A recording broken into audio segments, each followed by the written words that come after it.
Hey, what's up, everybody? This is JBear and Romi, Hey guys, and we are Mobile Chats. this is more big chats. You can use that if you want. My eyes are getting watery now.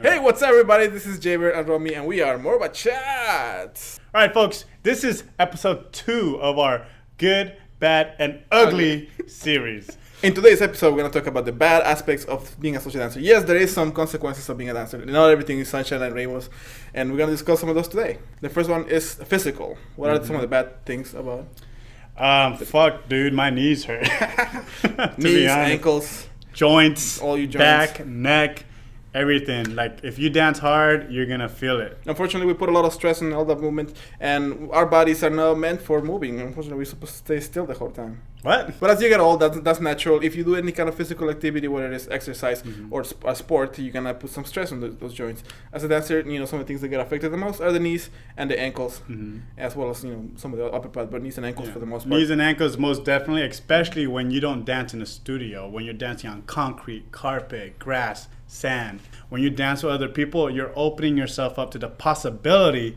of getting hurt by that person you're dancing with. And we talked about it in several other episodes of good ways to establish your frame and being able to have a stronger body posture so that you prevent getting injured. Unfortunately, that isn't always enough. Sometimes you do get injured, and that is going to happen.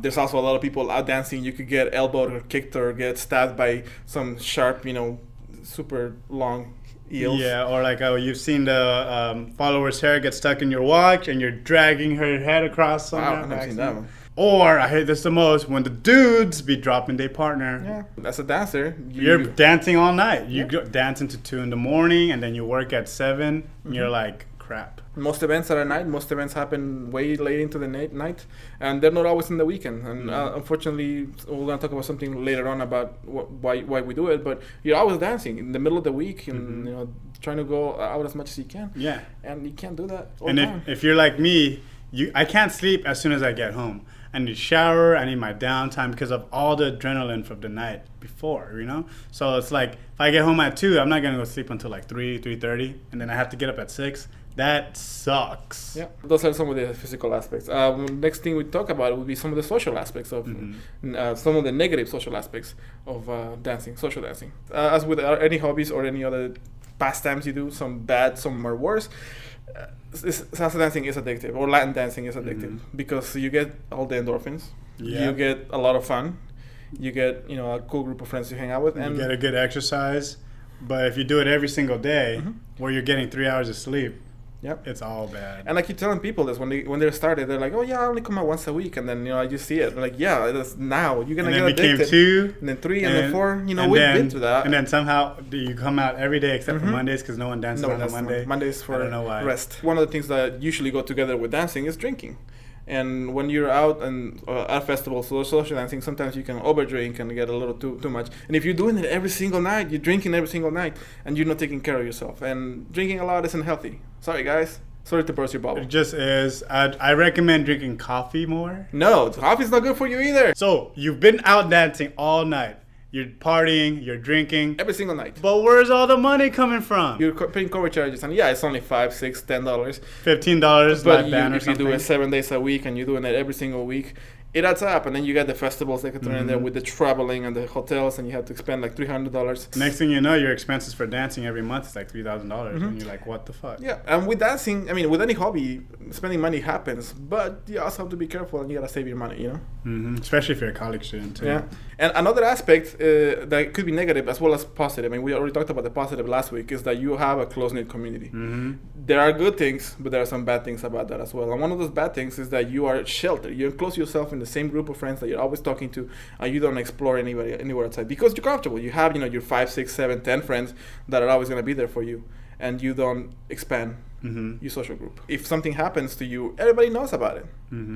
You don't have any secrets because you are in the dancing world, and it's so we're so comfortable with each other that we start living through everybody's experiences, and everybody knows about everybody's personal lives and sexual lives and relationships, and that's the next thing. Is there are negative aspects of social dancing with relationships as well, and unfortunately. Like I've said before, I said it last week. You either find the person that's gonna want to quit, make you quit dancing, or you're gonna dance forever for the rest of your life. You know? Yeah. But somewhere in between, you get those. Before you get those, you're gonna find a bunch of other people that you fall in love with or you have a relationship with, and it doesn't necessarily work out. And everybody knows. Yep. Damn it, I hate that part. And everybody knows, and everybody sees it, and everybody sees the taking sides, and that happens. And the other thing is, they're always there. They're always going to be in the same community because they love dancing just as much as you do. Mm-hmm. And so you get to see them again next time and the time after that.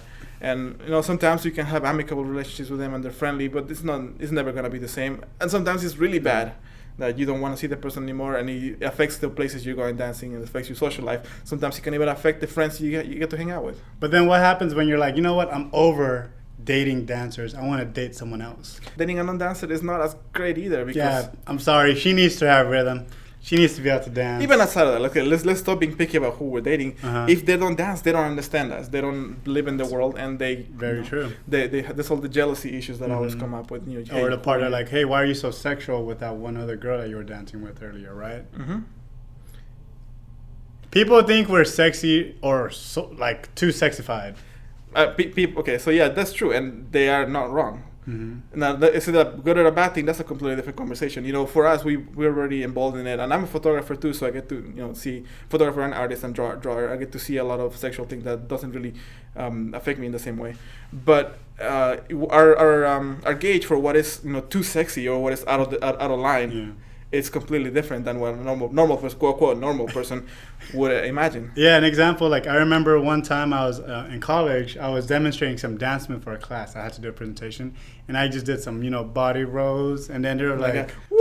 Yeah, it was like, I was just like, that's a regular dance move, guys. Didn't do anything special. Yeah.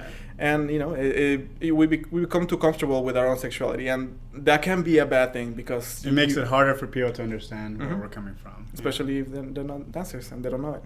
They're muggles. Freaking muggles. Slytherin drool. And that was part 2 of our 2-part series of the good, the bad, and the ugly. All right, folks. I hope you enjoyed the episode, and we'll see you on the next one.